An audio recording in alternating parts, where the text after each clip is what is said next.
One chilly winter night, Mark is going home from work. The road is all covered in snow. While he's walking on the empty street, he sees a little dog in the snow. The dog is making sad sounds and shaking because it's so cold. The dog looks at Mark with sad eyes like it's lost and alone. Mark decides to walk with the dog. As they walk, the dog barks at a bush nearby. Mark is worried about what might be in the bushes. He thinks it could be something dangerous, which is why the dog is so upset. As he gets closer to the bush, he sees something inside and quickly opens it. At first, he's surprised, but then he understands why the dog led him to the bush. The snowstorm has caused a lot of problems in the city.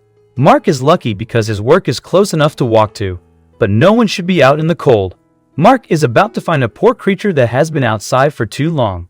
It's late in the afternoon, and Mark is on his way home from work. The wind is very cold, and he's in a lot of pain. He hasn't been outside much lately and is thinking about taking some time off work. Just as he's about to hide behind a big tree, he sees something moving in the snow. It's still too far away to see clearly, but it's definitely not a person. As it comes closer, he realizes it's a small dog, and he feels really sad. As the animal got closer to him, he could tell it was in pretty good shape. It was full of energy and didn't look like it had any frostbite or anything. He was worried that if it had been here for a while, it might have been affected by the cold, but it didn't seem like that was the case. He tried to pet it, and it was still warm to the touch. He noticed it had a collar on it, but it jumped away when he tried to grab it. This made him think it had an owner. The animal barked a few times and then began to walk away from Mark, pausing to see if Mark would follow him. It was getting close to dark, and he was still far from home, and the darkness would make it even colder. He did not want to be outside in the cold, but he also did not want the animal to be cold either. Taking a chance, Mark followed the animal, hoping that he would be able to catch and bring it home or to its owner if he was safe from the cold. The animal was very happy, almost jumping and wagging its tail as Mark watched, and Mark was so pleased that he smiled. However, the smile quickly faded when he realized where the animal was leading him. The first 2 minutes were spent walking deeper into the forest, and Mark began to doubt himself as he walked away from home. Every time he slowed down or tried to turn back, the small dog began to bark again, almost pleading with him, "Don't leave me." Mark felt he had no option but to follow his dog and hope he was close to where the dog was going. After about 10 minutes, it looked like they were getting somewhere, but from Mark's perspective, nothing much had changed. They were still on the forest path they had been on before, but this time the dog seemed to be responding to something. The dog's tail had stopped wagging, and it was lifting its nose like it was trying to catch a scent. Instead of following the trail, it was going in circles, looking for something. Mark was a bit curious and thought it would be a good idea to pick it up and bring it home. The dog didn't move away from him when he got closer, but he was too curious about what it was looking for to do anything about it. After a while, the dog stopped and pointed its nose toward a bush. It didn't look like much at first, but after looking at it for a bit, Mark noticed there was less snow on it than the rest of the bush. It looked like it had been shaken up recently. The tranquility of the forest was abruptly disrupted by the dog, who began to bark ferociously towards the bush.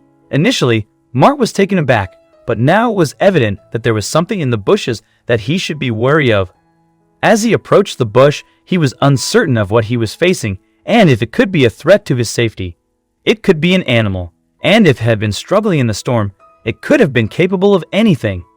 His hands were trembling as he attempted to part the bushes, and the air was filled with a sense of impending danger. Suddenly, something moved and almost emerged from the bushes, out of the way and away from the trail. Mark was in a state of shock, but before he could process what had happened, the small dog he had been following suddenly shot him in the leg. Mark had a dilemma. Should he just walk away and go home where he knows he's safe, or should he take a chance and go after the dog? The former was the obvious choice, but Mark didn't make it. So, against his better judgment, he started to follow the dog he had been tracking for the past 20 minutes. He'd come this far, and he wanted to know what was happening. Fortunately, the dog was still barking, so it was easy to pick a direction. It didn't take long for Mark to realize he was getting closer to the sound of the barking. The dog had stopped running, and he'd soon have it in his sights again, but the dog's attention was on something else, and it didn't seem to notice him. And when Mark finally caught a glimpse of what it was more than he bargained for. The dog began to bark in the direction of a small cave, indicating that the animal had likely entered the area.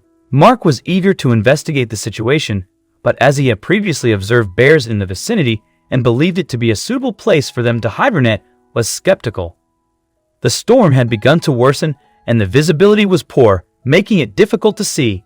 He knew that he could not return to his home in the snow and that waiting in the cold would result in his freezing to death. Consequently, he decided to return to the cave and locate the entrance.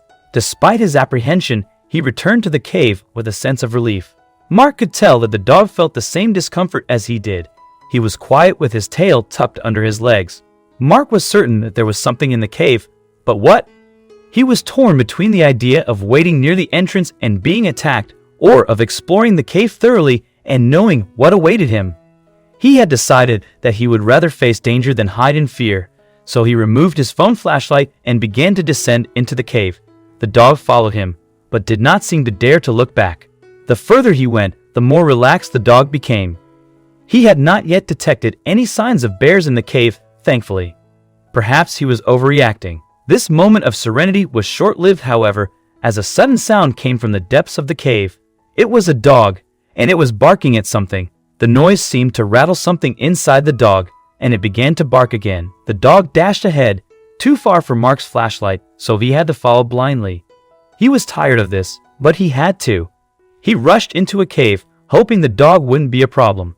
After many turns, Mark found the dog at the cave's bottom, and thankfully, there were no bears or anything dangerous. There were just a few rocks, and the dog barked at them.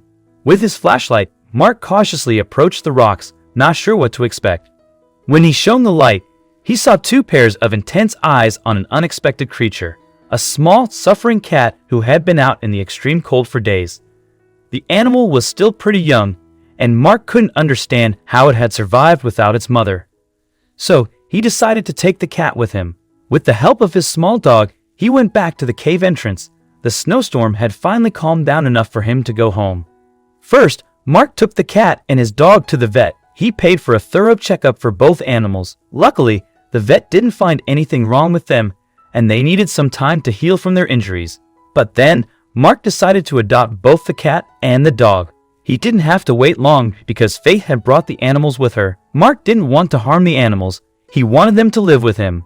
Now, they all live together, and it makes Mark's life much better.